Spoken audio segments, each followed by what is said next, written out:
মেয়েদের শখের মধ্যে দুইটা বড় শখ আছে। একটা হলো তার হাজবেন্ডের উন্নতি, আর দ্বিতীয়টা হচ্ছে তার সন্তানের সুন্দর একটা ভবিষ্যৎ। কি ঠিক বলেছি তো আমি? আসসালামু আলাইকুম সবাইকে। এটা ছিল শুক্রবারের ব্লগ। সকালে একটু ডিম দিয়ে সালাদ বানিয়েছিলাম, সাথে ছিল কমলা আর অ্যাপেল। আজকে আমাদের একটা বিয়ের দাওয়াত ছিল, যার জন্য সকালে খুবই হালকা পাতলা নাস্তা করেছি। নাস্তা করে আমরা গোসল সেরে নিয়েছিলাম, তারপরে বাবুকে রেডি করেছি, আমি রেডি হয়েছি, এরপরে চলে আসছি বিয়ের ভেন্যুতে। অনেক সুন্দরভাবে সাজানো হয়েছিল বর স্টেজটা, বাট আমরা খেয়ে দিয়ে চলে এসেছিলাম কারণ অনেক ঠান্ডা পড়ছিল চুয়াডাঙ্গাতে। আমার আর বর দেখা হয়নি, ক্লিপও নেইনি তেমন। আসলে আমার কারো পার্সোনাল কোনো কিছু আমার ব্লগে শেয়ার করতে ভালো লাগে না। এরপরে বাসায় এসে একটু রাতের খাওয়ার জন্য, যেহেতু রাতে শুধু পিজা দিয়ে আমরা ডিনার করব, যার জন্য আমি একটু বড় করে 12 ইঞ্চি সাইজের পিজা বানিয়ে নিচ্ছিলাম। দেখো ডোটা কত সুন্দরভাবে ফুলে ডাবল হয়ে গেছে।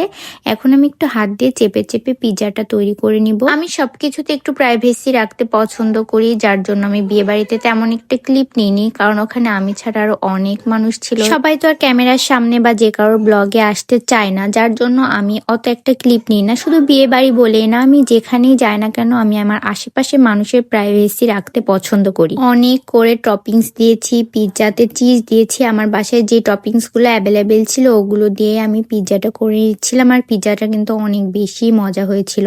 আমি ওভেনের থেকে চুলাতে বেশি পারফেক্ট পিৎজা বানাই, বাট এখন ওভেনে করতে ঝামেলা মুক্ত মনে হয়, যার জন্য আমি পিৎজাটা এখন ওভেনেই করে থাকি। পিৎজাটা অনেক সুন্দর বেক হয়েছিল, আরো সুন্দর বেক হতো, বাট আমার চিজটা একটু বেশি দিনের হয়েছিল, যার জন্য চিজগুলো ভালোভাবে মেল্ট হয়নি, বা মেল্ট হওয়ার পরেও একটু তাড়াতাড়ি জমে যাচ্ছিল। বাট পিৎজাটা কিন্তু খেতে অনেক বেশি মজা হয়েছিল। আমরা পিৎজা দিয়ে ডিনারটা সেরে নিলাম। এই ছিল আজকে আমার ছোট ব্লগ। তোমরা সবাই অনেক বেশি ভালো থেকো। আল্লাহ হাফেজ।